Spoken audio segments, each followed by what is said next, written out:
तं सजीवं साद्वैतं सावधूतं परिजनसहितं कृष्णचैतन्यदेवं श्रीराधा कृष्णपादान् सहगणललिता श्रीविशाखान्वितांश्च नीलाचलनिवासाय नित्याय परमात्मने बलभद्र सुभद्राभ्यां जगन्नाथाय ते नमः। अनर्पितचरीं चिरत्करुणया अवतीर्ण खलु समर्पयितुमुन्नतो ज्वलरसां स्वभक्ति श्रियम् हरिपुरट सुंदर दितिकदम्ब सन्दीपित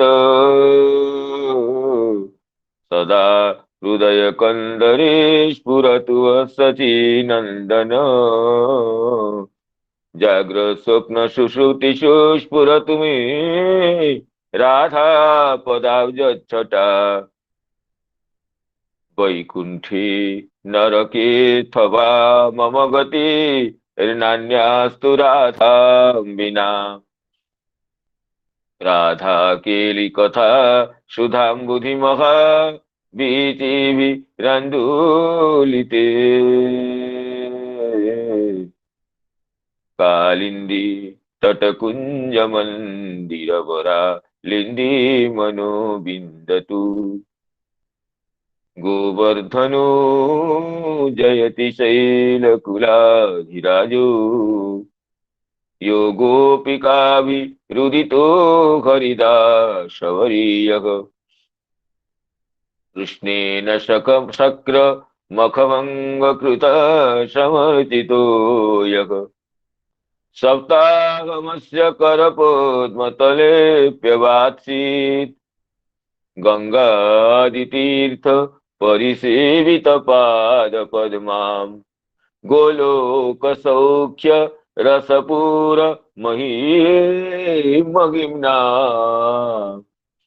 आप्लाविताखिल सुधा सुजलां सुखाब्धौ राधा मुकुंद मुदितां यमुनां नमामि बृंदावनावनिपति जय सोम सोम मौले सनंदन सनातन नारदेद्य गोपीश्वर ब्रजविलासी युगांग्रि पद्मे प्रीतिं प्रयच्छ नितरां निरुपाधिकां मे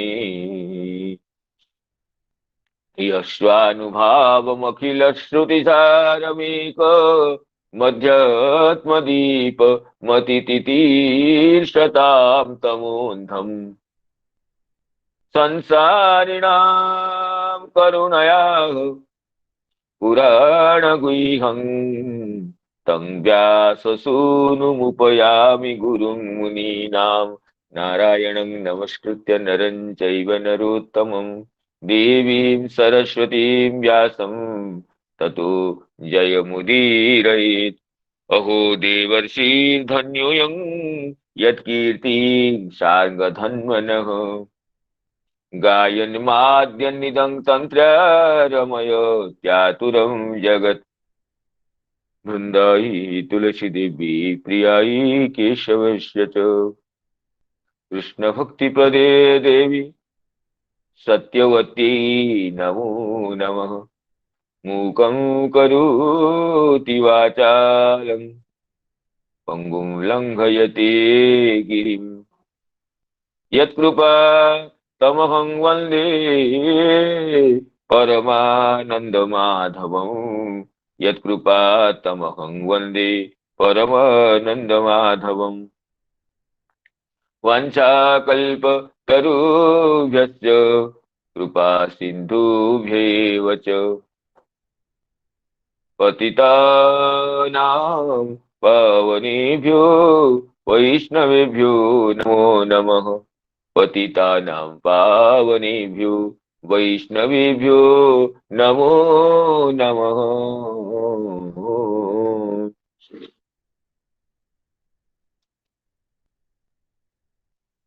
प्रातःकालीन श्रीमद् भागवत कथा सत्र में उपस्थित पूज्य चरण वैष्णव वृंद, गुरुजन वर्ग, मातृमंडली और मित्र वर्ग को विनम्र प्रणाम और अभिवंदन विज्ञापन करता हूँ। आप सभी की अनुकंपा से निरंतर प्रवर्तमान प्रातः सायं प्रचलित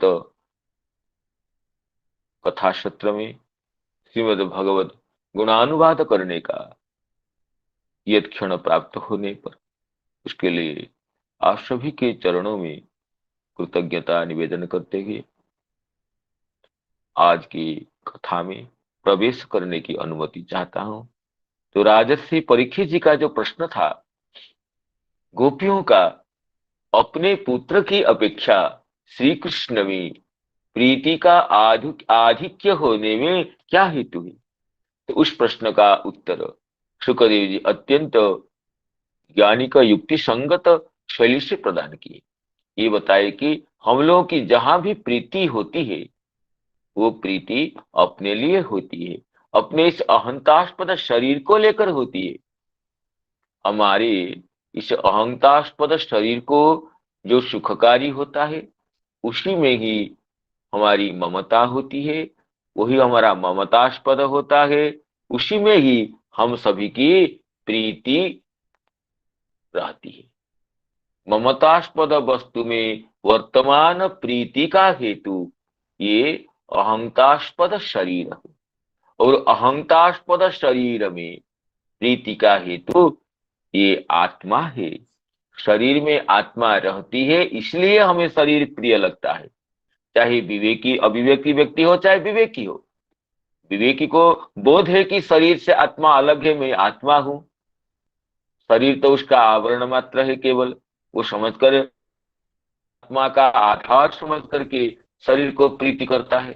जो अविवेकी व्यक्ति है उसे शरीर से आत्मा का बोध अलग से नहीं है, बोध न होने पर भी वो अनजान से वो शरीर को इसलिए प्रीति करता है कि शरीर में आत्मा है। उसके लिए सुखदेव जी ये युक्ति देते हैं कि यह जीर्जत्यपि देहेस्मिन् जीविताशा बलियसी। शरीर मरणोन्मुख होने पर भी, शरीर विभत्सित होने पर भी, शरीर व्याधियों से निपीड़ित होने पर भी जो जीने की इच्छा होती है वो शरीर के लिए नहीं होता है। वो शरीर से अपने की सत्ता को हम अलग अनुभव करते हैं, इसलिए शरीर विभत्सित होने पर भी हम खुद जिए गए चाहते हैं। नहीं तो विभत्सित शरीर को कौन जीना चाहता है? अपनी सत्ता का पृथक अनुभव होता है, और विवेकी का तो सतरंग होता है। तो ममतास्पद वस्तु में प्रीति का हेतु अहंतास्पद शरीर है, अहंतास्पद शरीर में प्रीति का हेतु आत्मा है। उसी आत्मा का अनंत आत्माओं के जो आत्मा है वो तो परमात्मा है, और वही परमात्मा जगत के कल्याण के लिए जो शरीर ग्रहण हम लोगों को दर्शन देने के लिए जो अपने लीला को प्रकट करते हैं तब हम उनको अवतार कहते हैं। वही परम अवतार है, अवतारी है वही श्री कृष्ण। कृष्ण में नमवेहित्वम आत्मानं अखिलात्मनाम जगद हिताय सोप्यत्र देही बाभाति माया। अखिल आत्माओं की जो आत्मा है, श्रुति में जिसको कहा गया यस्य आत्मा शरीरम, समस्त आत्मागण जिसके ही शरीर है, अर्थात समस्त आत्मा को जो चेतयिता है, समस्त आत्माओं को जो चैतन्य प्रदान करने वाले हैं वही परमात्मा श्री कृष्ण है। कृष्ण में न मवेहि त्वम आत्मानं अखिलात्मनाम जगद हिताय सोप्यत्रो देही भाति माया। जब भी हमारी नेत्रों में यह शक्ति नहीं है कि हम परमात्मा को नेत्रों से देख सके। लेकिन जब भगवान अवतार लेते हैं, अपनी अचिंत्य योगमाया वैभव से इंद्रिय अग्राह्य अपने स्वरूप को भी इंद्रिय ग्राह्य बना देते हैं। यही उनकी योगमाया की अचिंत्य सामर्थ्य है कि इंद्रिय अग्राह्य अपने तत्व को भी अपनी करुणा से इंद्रिय ग्राह्य बना दे।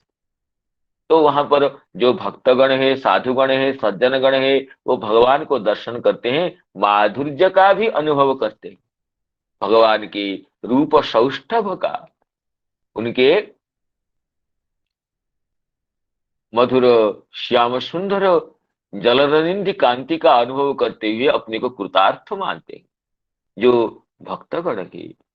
लेकिन जो अभक्तगण है, वो दर्शन करने पर भी उनको माधुर्य का, भगवान माधुर्य का, भगवत स्वरूप अनुभव करने का आनंद उनको नहीं मिलता।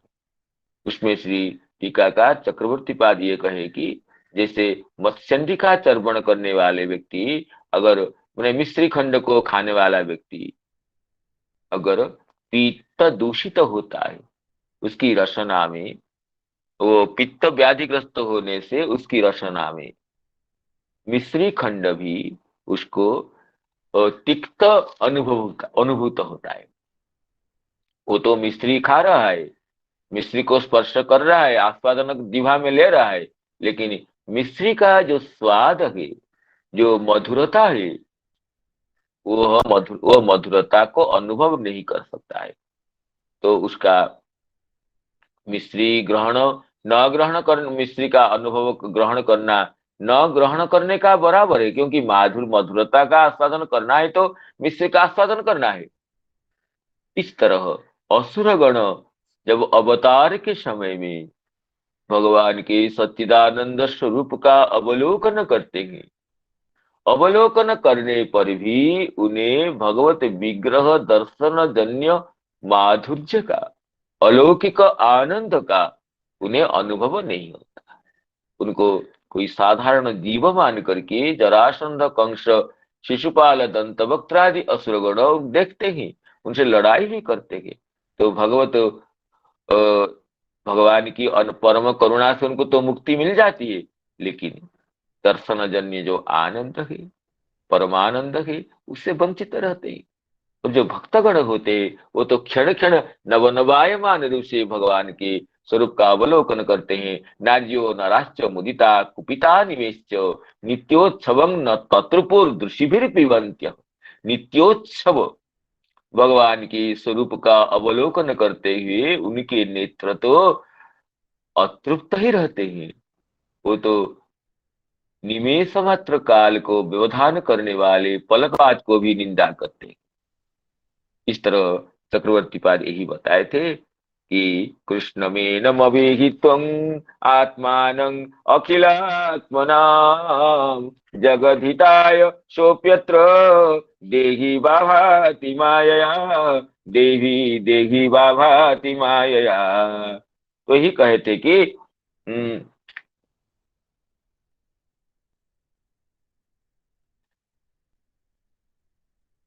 हाँ, तो अभी तो परमात्मा खलु इन, इसमें चक्रवर्ती पाद की टीका का कुछ अवशिष्ट अंश कल अनालोचित रह गया था, उसका थोड़ा सा अवलोकन करके फिर अगले श्लोक में श्लोकार्थ आस्वादन करने में प्रवृत्त होंगे। तो चक्रवर्ती पाद अपनी सारार्थ दर्शनी टीका में यह कह रहे हैं कि जो अवशिष्ट अंश था, जद्वान अनु परमात्मा खलु इंद्रिय ग्राह्यो न भवेत् कृष्ण तो सर्वे दृश्यत एव इत्याह जगत एवं हिताय। जगत के हित के लिए माया, मा नाम, यहाँ माया का अर्थ इस पक्ष में निर्हेतुक अचिंत्या कृपया, अपनी निर्हेतुक अचिंत्य करुणा से, कृपा से, सोपि अत्र जगत जनेन्द्रियेषु देहि इव आभाति स्वयमेव तद्ग्राह्यत्वेन प्रकाशते। अपने आप को वो प्रकाशित करते हैं, अपने आप इंद्रिय ग्राह्य होते हैं। प्राकृत इंद्रियों में शक्ति नहीं है कि भगवद रूप का अवलोकन कर सकते हैं। भगवान खुद अपनी करुणा से इंद्रिय ग्राह्य बनते हैं। इति अतर्क्य तरीक्षया तदगृहीत इंद्रियरेव सगृह्यत। इसलिए भगवान की अतर्क्य इच्छा से, भगवत अनुगृहीत इंद्रियों से, भगवान की कृपा शक्ति प्रविष्ट इंद्रियों से अवतार समय में भगवान के सच्चिदानंद रूप का अवलोकन प्राणी करने को समर्थ होता है।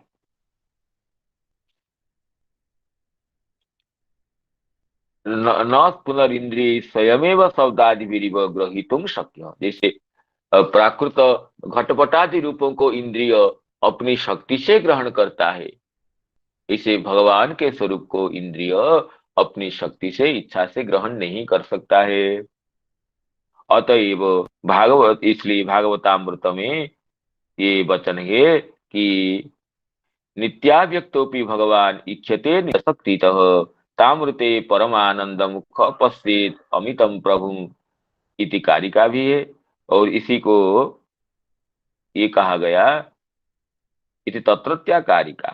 ततः स्वयं प्रकाश शक्त्या स्वेच्छा प्रकाशया शोभिव्यक्तो भवे नेत्रे न नेत्र विषय ततः। भगवान अपनी स्वेच्छा प्रकाश शक्ति से नेत्र का विषय खुद अपनी इच्छा से, अपनी करुणा से बनते हैं। इसलिए परमात्मा कैसे ये दृष्टिगोचर होते, इंद्रिय ग्राह्य होते हैं। परमात्मा तो इंद्रिय ग्राह्य नहीं होते, कृष्ण हो गृहीत हो गए, वो परमात्मा नहीं है, ऐसी कल्पना तो मूढ़ व्यक्ति ही करते हैं। परमात्मा इंद्रिय अग्राह्य होने पर भी अवतार समय में अपनी अचिंत्य करुणा से, अतर्क्य जोगमाया वैभव से वो अपने स्वरूप को इंद्रिय ग्राह्य बनाते हैं। इंद्रियों में वह शक्ति देते हैं कि हमारा अवलोकन हर कोई कर सके। उसमें भी अवलोकन करने पर भी अपने अपने सामर्थ्य के अनुसार माधुर्य अनुभव में भेद तो होता है। अतः सुकृपा दृष्टि दान एव स्वमाधुर्य ग्रहण प्रतिकूलानां कंसादि असुराणां तु पित्त दूषित रसनया मत्स्यंडिका भोजनमिव प्राकृतेरेव इंद्रिय तन्माधुर्य ग्रहण रहितमेव दर्शनम। तो कंसादि असुरों को भगवत माधुर्य अनुभव रहित अवलोकन होता है, जबकि भक्तों को उनके अपार माधुर्य का तो ये अनुभव होता है। अतीत दर्शनम ध्यानावेश सिद्ध्यर्थम आवेश फलम तो सर्वापराधोपशम पूर्वको मोक्ष सैव तेषां हितम। तो इसलिए असुरगण दर्शन करते माधुर्य अनुभव नहीं होता है, लेकिन भगवान का स्वरूप का ऐसा वैशिष्ट्य है कि उस रूप में चाहे शत्रुता से क्या न हो, कंस का तो उसमें मन लग जाता है, तो इसलिए उससे उसको मोक्ष मिल जाता है। जो वो कंस के लिए कहा गया कि वो तदेव रूपम दुर्वापम आप, वो शयन भोजन आसन के समय में, आसन के समय में भगवान के रूप को वो शत्रुता से भी चिंता करते हुए उस रूप में उसका आवेश हो जाता है। उससे कंस भगवान के स्वरूप में आवेश होने से, ध्यानावेश से, चाहे प्रतिकूलता से भी हो, लेकिन भगवत रूप में आवेश होने से कंसादि असुरों को भी मुक्ति की प्राप्ति होती है। वही इनका हित है, वही इनका कल्याण है। किंच ब्रजस्थानाम ऐश्वर्य ज्ञान शून्यानाम अन्येषाम अनुकूल प्रतिकूलानांगपि यद्यपि स देही इव तदपि देहदेही विभागोत्र नेश्वरे विद्यते क्वचित। तो ब्रज में जो भक्तगण है वो तो ऐश्वर्य ज्ञान शून्य है, अन्येषाम अनुकूल प्रतिकूलानां यद्यपि सदेही व आभाति। क्योंकि लिए जो देही जैसे प्रतीत होते हैं, जैसे देहधारी कोई जीव है, ऐसे ही अवतार के समय में भी साधारण व्यक्तिगण उनको देही जैसा, शरीरी जैसा वो प्रतीत होते हैं। लेकिन भगवान तो वो आत्माओं की आत्मा है, परमात्मा है, सच्चिदानंद आत्मा के घनीभूत स्वरूप है। इसलिए ये वचन है कि देहदेहि विभागोत्र नेश्वरे विद्यते विद्यते क्वचित इति माध्वाचार्य धृत महावाराह वचनादेव शास्त्रज्ञ देहीति वक्तुम अयोग्यत्वाद इति इव शब्द प्रयोग। इसलिए माध्वाचार्य जी ये महावाराह का वचन को उद्धार करके ये बताइए कि देहदेहि विभागोयम नेश्वरे विद्यते क्वचित, जीवात्माओं का देह अलग होता है और देहस्थ आत्मा अलग होता है। इसलिए आत्मा को देही कहते हैं, शरीर को देह कहते हैं। लेकिन परमात्मा में, परमेश्वर में, उनके समस्त अवतारों में, चाहे लीलावतार हो, चाहे ये जुगावतार हो, जो भी अवतार में देह देही विभाग नहीं होता है। इसलिए यहाँ पर श्लोक में जगद हिताय सोप्यत्र देही इव आभाति, देही जैसे प्रतीत होते हैं, देही नहीं होते हैं। देही कहेंगे तो इसका अर्थ हो गया उनका देह अलग है और आत्मा अलग है। ये हम लोगों का शरीर जड़ होता है, स्थूल शरीर भी जड़ होता है, लिंग शरीर भी जड़ होता है, उसको चेतन करने वाले आत्मा अलग होता है। तो हम लोगों में देह और देही का, शरीर और शरीरी का भेद अलग होता है। लेकिन ईश्वर में, परमात्मा में यह विभाग नहीं है। इसलिए जगद हिताय सोप्यत्र देही वाभाति मायया कृष्णमेनमवेहित्वं आत्मानं अखिलात्मनां कृष्णमेनमवेहित्वो मात्मानमखिलात्मना जगद हिताय सोप्यत्र देही वाभाति मायया, देही वाभाति मायया, ये कहा गया आगे देही इव आभाति, देही नहीं है। तो ये कहते वस्तुतो जानता मत्र कृष्णं स्तास्नु चरिष्णु च भगवद्रूपमखिलं नान्यद् वस्ति किंचन। तो चाहे ताष्णु अर्थात स्थिर वस्तु, चरिष्णु चर वस्तु अर्थात स्थावर जंगम जो भी विश्व है वो सब भगवान का ही परिप्रकाश है, भगवान की ही वो लीला विलास है। वो जो यही समझ लेता है उनके लिए तो कोई भगवान को छोड़ करके कोई दूसरा वस्तु नहीं है। जैसे नवयोगीश्वर संवाद में योगीश्वर कवि जी कहे हैं खं वायुमग्नि सलिलं महिं च, खं वायुमग्नि सलिलं महिं च ज्योतिंसि सत्वानि दिशो द्रुमादीन् सरिसमुद्रांश्च हरे शरीरं, सरिसमुद्रांश्च हरे शरीरं यत्किंच भूतं प्रणवेदनन्यः, यत्किंच भूतं प्रणवेदनन्यः। इसमें जड़ चेतनात्मक जगत को भगवान का शरीर कहा गया। इसलिए यत्किंच भूतम प्रणवेत अनन्यः, जो विज्ञ साधक है वो सभी को अनन्य भाव से अर्थात अपने इष्ट देव से अन्य न समझते हुए प्रणाम करता है।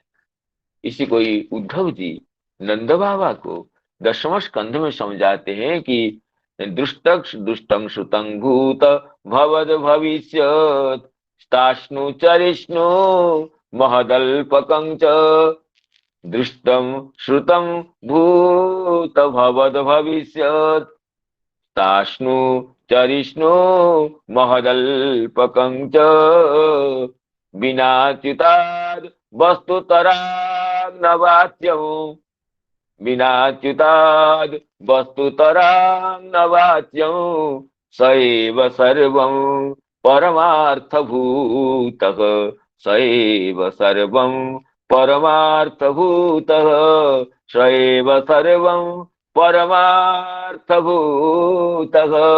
उसी वही विषय को यहाँ कह रहे हैं कि ये वस्तु तो जानता मत्र कृष्णं स्थाष्णु चरिष्णु च तिरचर जो विश्व है, स्थावर जंगमात्मक जो जगत है, वो भगवान श्री कृष्ण का ही परिप्रकाश है। जो यह समझ लेता है उसके लिए संपूर्ण जगत तो भगवत रूप हो जाता है। इसलिए संपूर्ण जगत की मूल आधार परमात्मा श्री कृष्ण है, वही प्रीति के मुख्य विषय है। प्रीति के मुख्य आधार वही है। उनको उनकी सत्ता से ही, उनकी आंशिक सत्ता से ही, बिंदु बिंदु सत्ता से ही हम जगत में, चाहे ममतास्पद वस्तु हो, चाहे अहंतास्पद शरीर हो, उसमें प्रीति करते हैं। और जब वही भगवान श्री कृष्ण स्वयं आ जाए तो अपने पुत्र से भी, अपने आत्मज से भी उनमें अधिक प्रीति हो, उसमें क्या संशय है। इस तरह युक्तिपूर्ण शैली से, अनुभवात्मक शैली से सुखदेव जी राजर्षि परीक्षित जी के प्रश्नों का समाधान करते हैं। आगे सुखदेव जी कहते हैं, सर्वेषामपि भावानां भावार्थो। अच्छा, उस श्लोक का टीका का पाठ नहीं हुआ, कर लेंगे अब। सर्वेषामपि वस्तूनां सर्वेषामपि भावानां भावार्थो भवति स्थितः तस्यापि भगवान् कृष्णः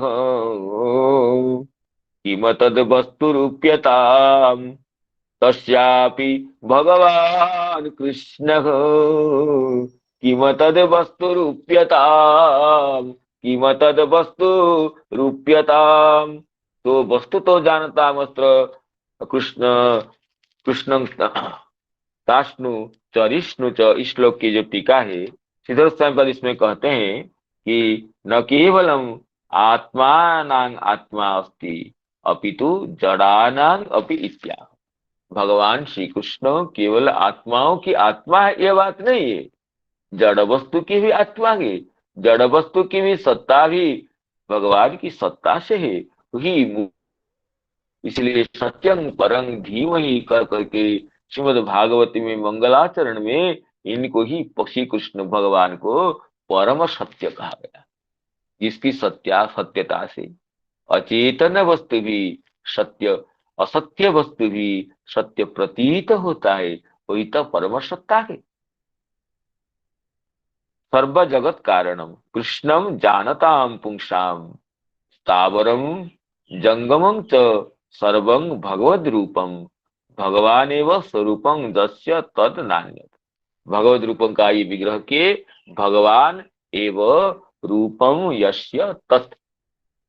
ये जड़ चेतनात्मक संपूर्ण शरीर, संपूर्ण विश्व भगवान का ही रूप होता है। इसलिए आगे इसी श्लोक में श्री चक्रवर्ती पाद कहते हैं, किंच आपेक्षिक प्रेमास्पदानि जे आत्मदेह पुत्राद्यः तेपि विचारवतः सएव इति आपेक्षिक प्रेमास्पदत्वं अपि तस्यैव। कहते इसलिए जो विचारवान होता है, जो अविवेकी होता है, वो विचार करने में अनिपुण होता है, वो कहता है कि हम संपूर्ण जगत में हमारा प्रीत्यास्पदत्व है, ये हमारा प्रिय, ये प्रिय है। तो प्रियता की सत्ता को उसी में ही समझता है। लेकिन जब विचारवान होता है वो समझ लेता है हम प्रीति करते हैं, पुत्र कलत्र मित्र इत्यादि प्रीति करते हैं। क्यों करते हैं ना, उसमें भगवान की सत्ता है। भगवान ही हमारे इष्ट देवी अपने परमानंद स्वरूप के कण रूप में उसमें विराजमान है, इसलिए हम उसमें प्रीति करते हैं।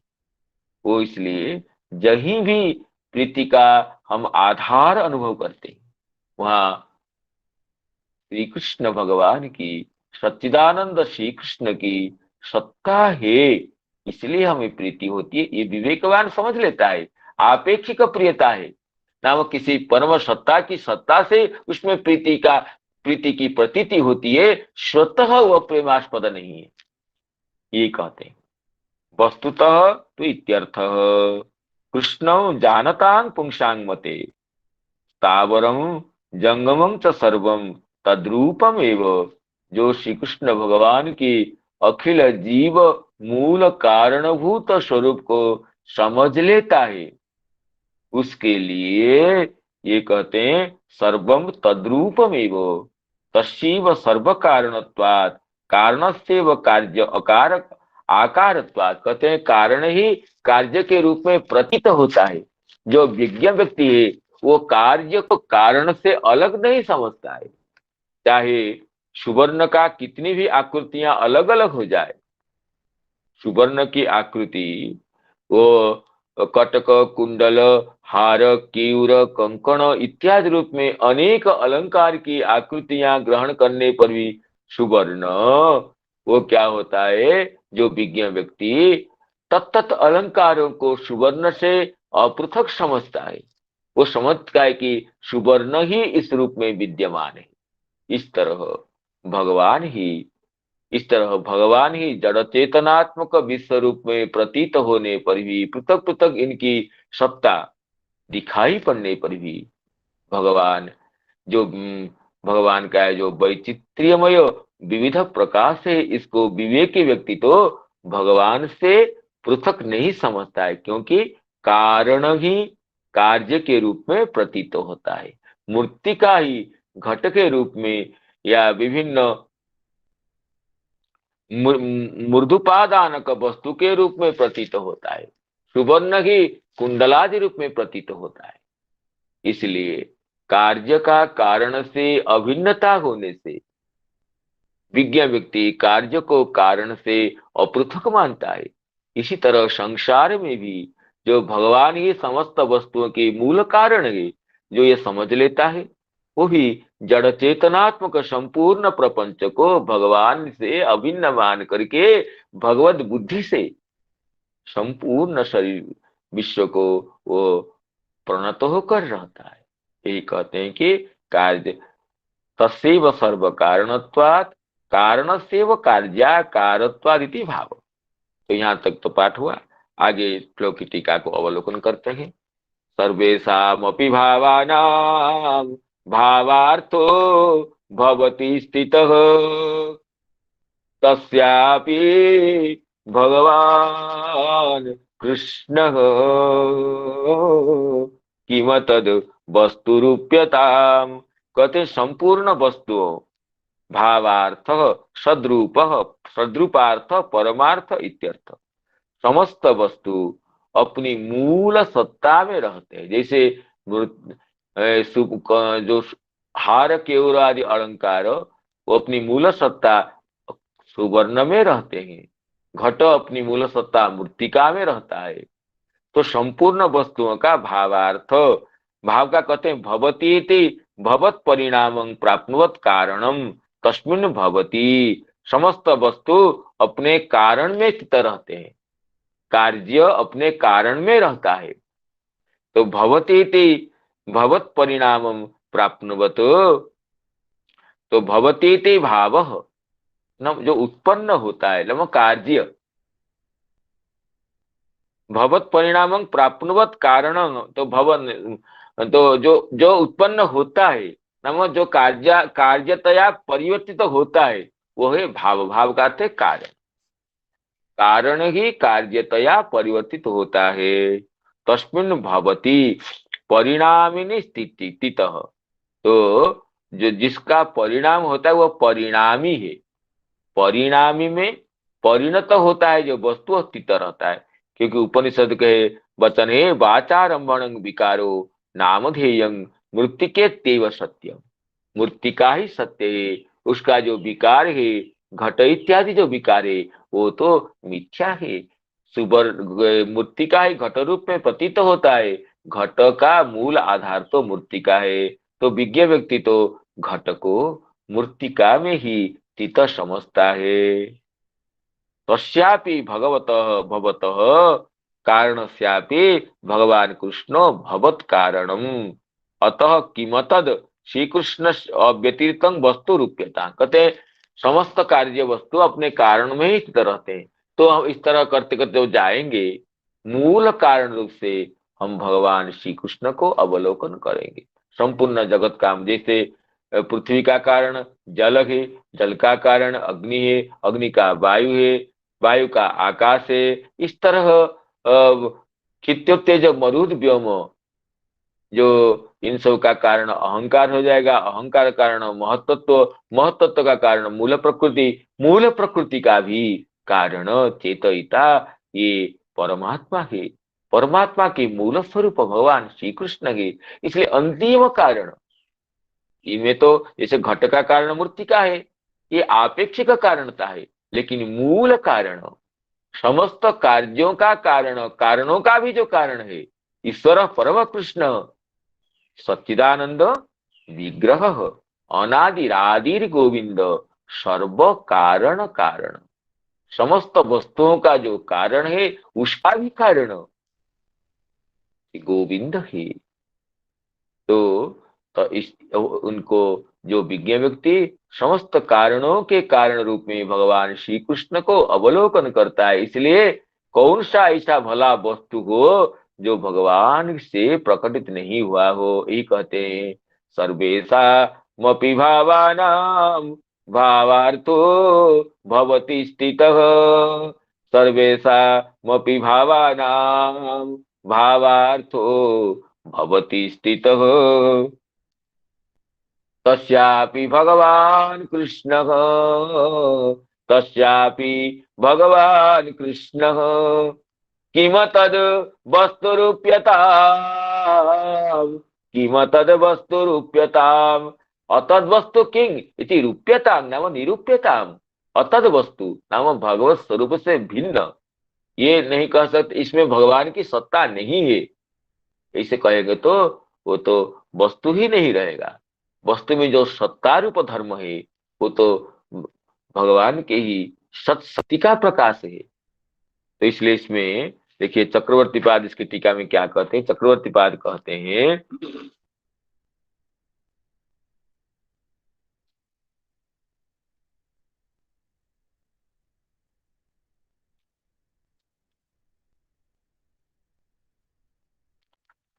तस्यापि भगवान कृष्ण किम तद वस्तु रूप्यता,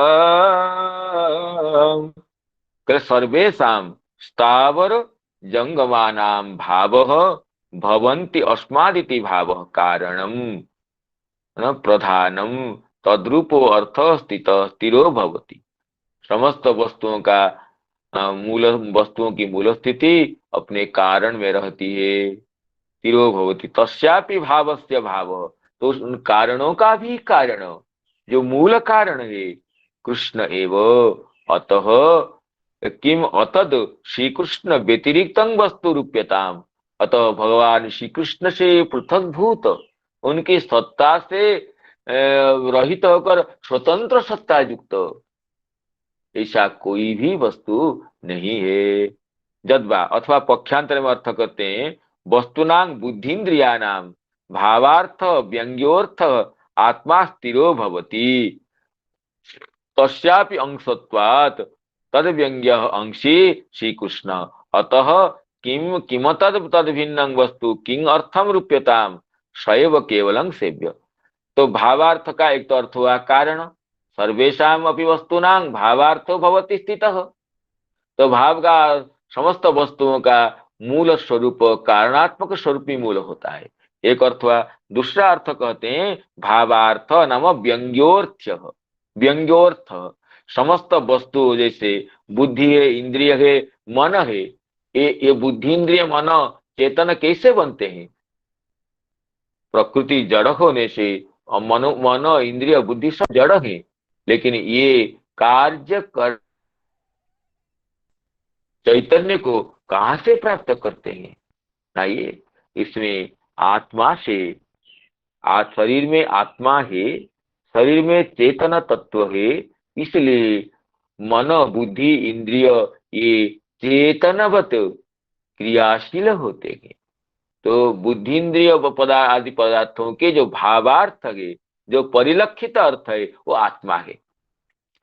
और उस आत्मा से भी व्यंग्य होते हैं परमात्मा श्री कृष्ण, क्योंकि आत्मा के भी जो चेतयिता है वो तो श्री कृष्ण भगवान है, परमात्मा है। अतः किम अतद तद्भिन्न वस्तु किम किमर्थ रूप्यताम, किमर्थम, तो भगवान परमात्मा से समस्त वस्तुओं के मूल कारण आत्मा है, न चेतयिता आत्मा है, आत्मा की भी मूल परमात्मा है। अतः उनसे अभिन्न, श्री कृष्ण से अभिन्न, परमात्मा के मूल स्वरूप श्री कृष्ण से अभिन्न कोई भी वस्तु नहीं है। अतः समस्त वस्तुओं के मूल स्वरूप होने से एकमात्र परमात्मा स्वरूप श्री कृष्ण की ही सेव्यता का निरूपण होता है, वही सेव्य है। सर्वेषामपि वस्तूनां भावार्थो भवति स्थितः, तस्यापि भगवान् कृष्णः किमतद्वस्तुरूप्यता समाश्रितायै पदपल्लवप्रभं महत्पदं पुण्ययशो मुरारे। समाश्रिताये पदपल्लवप्लवम्, समाश्रिताये पदपल्लवप्लवम् महत्पदं पुण्ययशो मुरारे।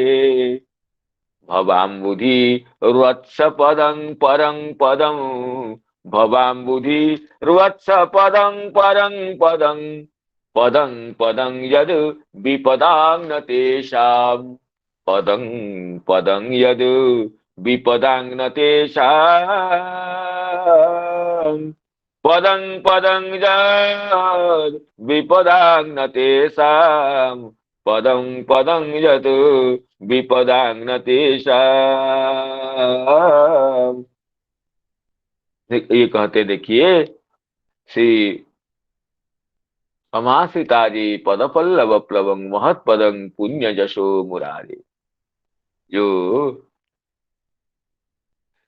भगवान का जो ये पुण्य जो पवित्र यशस्वी चरण कमल जो है वही ये क्या है, नौका है। महत्पदं पुण्य जशो मुरारे, भगवान का जो पुण्य जश है वही, उनका जो चरण कमल है वही ये मुरदैत्य के शत्रु मुरारी भगवान श्री कृष्ण चंद्र की जो यशोमय कीर्तिमय ये चरण पल्लव ही नौका है।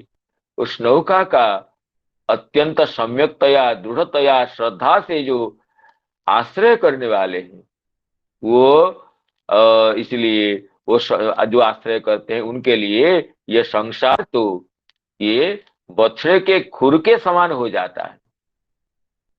बछड़े के खुर में जितना जल होता है, जो कोई तो उसको अतिक्रमण करने में कोई श्रम नहीं मानता है, इस तरह वो संसार सागर बछड़े के खुर के जल के समान हो जाता है और वैकुंठ धाम उनका निवास बन जाता है।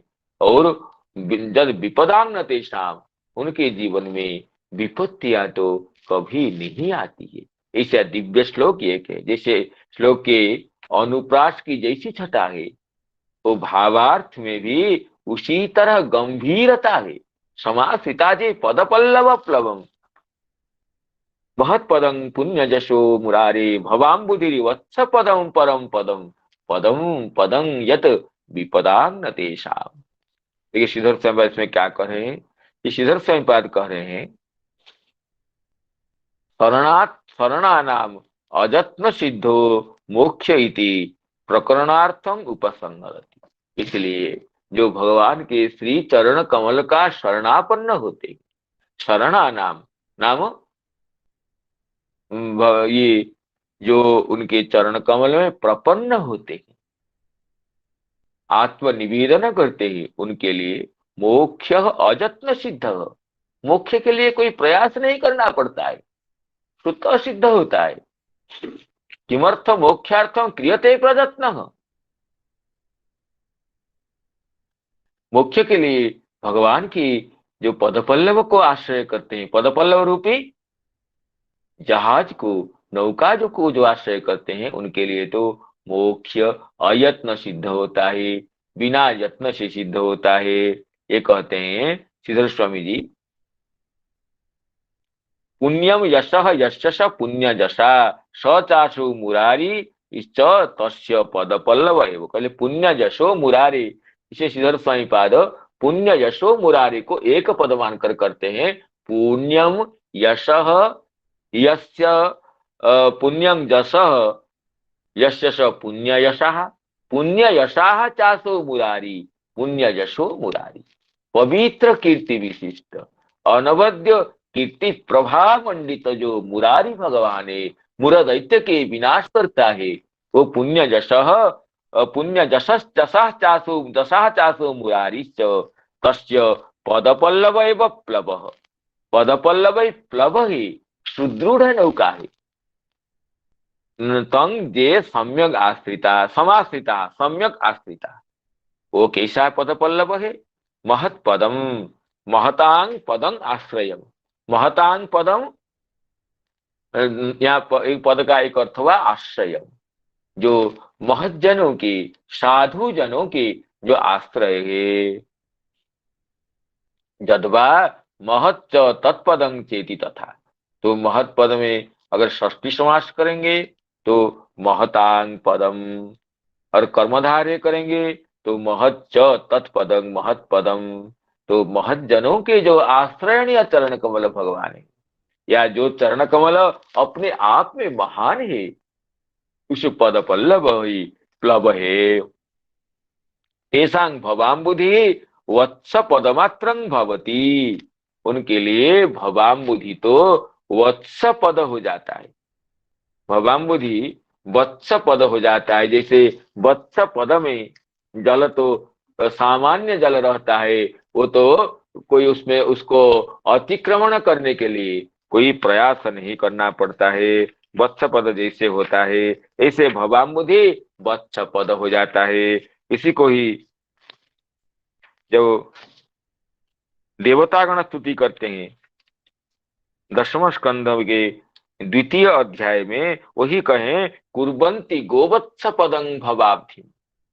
इसी चर्चा हुई थी, आप सभी को याद है कि त्वद्यम्बुजाख्या त्वद्यम्बुजाख्या खिल सत्वधाम्नी समाधिनावेशित चेतसिके त्वत्पादपूतेन महत्कृतेन कुर्वन्ति गोवत्सपदं भवाब्धिं। त्वत्पादपूतेन महत्कृतेन कुर्वन्ति गोवत्सपदं भवाब्धिं। कुर्वन्ति गोवत्सपदं भवाब्धिं। भवाब्धिं गोवत्सपदं कुर्वन्ति। भव समुद्र को भी गो खुर के जल जैसा बना देते हैं। किससे? ना त्वत्पाद पोते न महत्कृते न, महत जनों के द्वारा उपासित आपके चरण कमल के द्वारा, चरण कमल के निरवच्छिन्न ध्यान के द्वारा। तत्पाद पोते न महत्कृते न, कौनो ना त्वयि अम्बुजाख्याखिल सत्वधाम्नि समाधिनावेशित चेतसैके। हे अम्बुजाख्य, विशुद्ध सत्व शरीरात्मक आपके श्री विग्रह में समाधि के द्वारा जिनका चित्त आविष्ट हो गया है, ऐसे महानुभव गण महज्जनों के द्वारा आश्रित आपके चरण कमल को पोत बना करके, नौका बना करके, तो ये संसार सागर को वत्स पद बना देते। वत्स पद बन जाए तो नौका की क्या जरूरत है ना। अर्थात भगवान के चरण कमल ऐसे नौका है, उस नौका में पद निक्षेप करते ही फिर संसार सागर को पार करना नहीं पड़ता है। ये अलौकिक नौका है। उस नौका में बैठने के लिए प्रयास करते ही संसार सागर तो सूख जाता है, गोवत्स पद हो जाता है, फिर पार करके जाना नहीं पड़ता है। नौका में अब कोई आरोहण करके तो नौका के द्वारा तो उस पार को जाता है, लेकिन कहते नहीं नहीं, वत्स पादपोते न ये कुर्बंती किं कुर्बंती, ना भवाम्बुधि को वत्सपद बना देते हैं। अर्थात नौकायाम आरोहण मात्रमेव, आरोहण समकालमेव भवाम्बुधि वत्स पदम भवती। उसी को यहाँ पर कह रहे हैं सुखदेव जी, ये समाश्रिता ये पद पल्लव प्लवम महत पदम पुण्य यशो मुरारी। पुण्य जसा मुरारी भगवान के जो चरण कमल, जो महज्जनों के सेवित है, या जो अपने आप में महान है, उसको नौका बना करके, प्लब बना करके जो आश्रय किए हैं, उनके लिए भवाम्बुधिर वत्स पदम, भव समुद्र, जो समुद्र कहाँ है, वत्स पद के गोखुर के जल कहाँ है, दोनों में तो तुलना ही की नहीं जा सकती। लेकिन ऐसे ही भगवान के चरण कमल को आश्रय करने का, चरण कमल को प्रभ बना करके उसके द्वारा भवसागर पार करने की जो प्रयास करने का यह परिणाम है कि भवसागर तो वत्स पद बन जाता है। और क्या है, परम पदम। देखिए पद शब्द का कितना प्रयोग है, भवाम्बुधिर वत्स पदम, परम पदम, पदं पदं जद विपदं न तेषां। जो पद शब्द का जो यमक है वो लक्षणीय है, कहते हैं महत पदम हो गया, और जो ये हो गया तेषां भवाम्बुधि वत्स पदम, वत्स पदमात्रम भवति किंच परम पदं वैकुंठाख्यं पदम स्थानं भवति। परं पदं पदम तेषां, परं पदम पदम, एक पद का अर्थ हुआ परम पद, जो वैकुंठ धाम, वो उनका पद होता है, उनका स्थान हो जाता है। वैकुंठ भगवान का जो नित्य धाम वैकुंठ, उनका धाम हो जाता है। जदगोत्वा न निवर्तन्ते तद्धाम परम मम, वो जो परम धाम, वो भगवान का धाम उनका हो जाता है। और देखिए पद शब्द है विपदांग जत पदम तेषांग न भवति, न जद विपदांग न तेषांग, विपदांग पदम, विपदा एक पद का अर्थ हो गया विपदाम जत पदंग विषय, एक पद का अर्थ है विषय, विपत्तियों का जो विषय है वो उनका कदाचिदपि देशांग न भवति, न ततः पुनरावर्तते इत्यर्थ। जदगत्वा न निवर्तते, अतः विपत्ति कहाँ आएगी। तो यहाँ जो पद शब्द का ये चार पदं पदं पदं जद विपदांग न तेषां, भवाम्बुधिर वत्स पदम, भवाम्बुधि वत्स पद बन जाता है, और परम पदं पदम, परम पद वैकुंठ उनका स्थान हो जाता है, और विपदांग जत पदं न भवति। पद शब्द का 4 बार एक श्लोक में प्रयोग है, और ऊपर उत्तरार्ध में, पूर्वार्ध में पुनः एक बार प्रयोग है, तो 5 बार पद शब्द का प्रयोग यहाँ लक्षणीय है। भवाम्बुधि वत्स पदं परं पदं पदं पदं यद विपदां न तेषां, पदं पदं यद विपदां न तेषां। अत्यंत मनोहर श्लोक है, जिसे श्लोक का उच्चारण करने में माधुर्य है, इस तरह उसका भाव गांभीर्य भी इसमें भगवान के चरण कमल का जो वैशिष्ट्य बताया गया।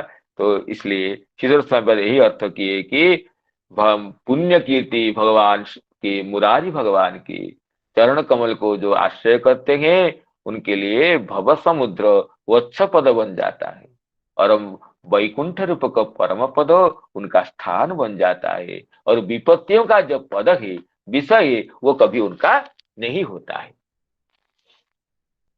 समाश्रितायि पद पल्लव प्लव महत्पदं पुण्य यशो मुरारे, महत्पदं पुण्य यशो मुरारे। भवाम्बुधिर वत्स पदं परम पदं, भवाम्बुधिर वत्स पदं परम पदं, पदं पदं यत् विपदां न तेषां, पदं पदं यत् विपदं न तेषां, पदं पदं यत् विपदां न तेषां। इस श्लोक में अब श्री श्रीधर स्वामीपाद की टीका का अवलोकन करते हैं। तदेवं साधितम श्री कृष्ण शैव तच्चरणाश्रणे शयनेक हेतुकान माया तरणात एव अनुभव गोचरी भवती थी। तो ये सिद्धांत किया गया श्री कृष्ण से एव तत्चरणाश्रयणेक हेतुकात माया तरणात एव अनुभव गोचर भवती थी। तत्चरणाश्रयणाम एव सद्बोधकर्षण अभिव्यंजयति। भगवान श्री कृष्ण का चरण कमल का आश्रय करने से ये तत्चरणाश्रयणेक हेतुकात माया तरणात, चरणाश्रयण करने से माया का तरण होता है। व्यक्ति माया के पर पार पहुंच जाता है, माया का जहां पर अधिकार नहीं रहता है, तब भगवान श्री कृष्ण के अनुभव होता है। श्री कृष्ण को शरणापन्न होने से, चरण कमल की आधार से माया का तरण होता है, तब उनका अनुभव होता है। देश अतः भगवान की चरण कमल को आश्रय करने वाला ये सर्वोत्कृष्ट ये इस श्लोक में कहा गया। समाश्रिता इति पुण्यम चारु मनोहरं यशः यस्य तस्य मुरारे पदपल्लव एव प्लवः। भगवान मुरारी के मनोहर कीर्ति श्री कृष्ण के पद पल्लव ही प्लव है। पद पल्लव एव प्लवः, पद पल्लव प्लवम, यहाँ भी देखिए अनुप्रास की स्थिरता है। भगवान की पद पल्लव नाम चरण कमल का जो कोमल किसलय वही प्लव है, नौका है। तम जे सम्यक नाम कैवल्येन आश्रिता, वो सम्यकतया केवल उसी का शरणापन्न हुए हैं। कीदृशं नाम महतांग पदम, महत जनों के, साधु जनों के, संतों के जो एकमात्र आश्रय के, एकमात्र अवलंबनीय के महत पद, उन चरण कमल को जो आश्रय किए हैं। तेषां भवाम बुद्धि वत्स पदं, वत्स पदं का अर्थ करते हैं तीर्ण कर्तव्य वस्तु मान अनास्पदं भवति। जब वत्स पद को कोई तरने के लिए साधन, तरने का विषय मानता है क्या?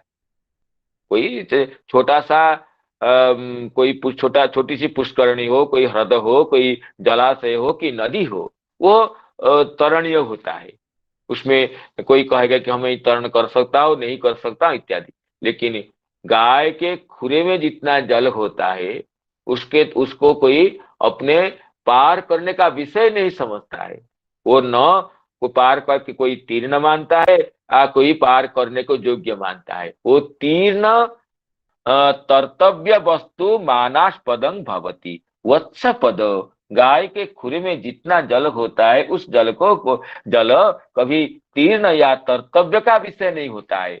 कोई उसको पार पाने के लिए कोई साधन का आश्रय नहीं करता है, न भी कोई उसको पार करने का विषय होता है, तो अनायास कोई लांग कर जाता है। इसी तरह परम पदम नित्य, इसी तरह जो पुण्य दशा मुरारी भगवान की चरण कमल को आश्रय करते हैं, उनके लिए तो संसार तो कोई तरणीय वस्तु नहीं रहता है। संसार को तरण करने का कोई क्लेश ही नहीं होता है। तो जैसे प्रहलाद जी कहें सप्तम स्कंद में, हे भगवान, मैं आपके गुणगणों को गान करते हुए संसार को कुछ समझता ही नहीं है। तो कथा मृत गायन गायन मृतमग्न चित्त, गायना मृतमग्न चित्त, मैं संसार को गणना ही नहीं करता हूँ। संसार कोई वस्तु है मुझे समझ में नहीं आता है। क्यों ना? आपके लीला कथा है नृसिंह भगवान, लीला कथा मृत बारिधि में मग्न होकर संसार बारिधि को मैं गणना ही नहीं करता हूँ। तो उसी को कहेंगे वत्स पदम, तीर्ण कर्तव्य वस्तु मान अनास्पदं भवति। परम पदं नाम नित्यधाम श्री वृंदावन वैकुंठादि, नित्यधाम वृंदावन वैकुंठादि तेषां परमास्पदम, उनका नित्यधाम वैकुंठादि उनके लिए परम स्थान बनता है। और विपदां जत पदं, विपदों का जो पद है, विपदों का जो आश्रय है, दुर्विषय जो काम क्रोध लोभ मोहादि, तत्खलु तेषां कदाचिदपि न भवतीति तेषां मतिः ततः अन्यत्र न आसज्जते। इसलिए उनकी दिव्य कोमल पद पल्लव प्लव को छोड़ करके और कहीं भी आसक्त नहीं होता है।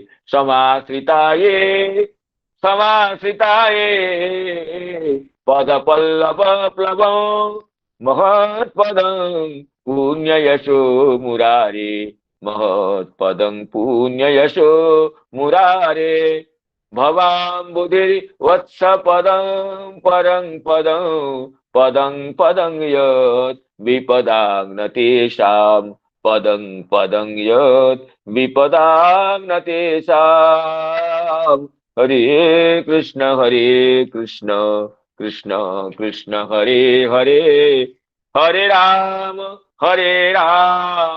राम राम हरे हरे राम हरे हरे।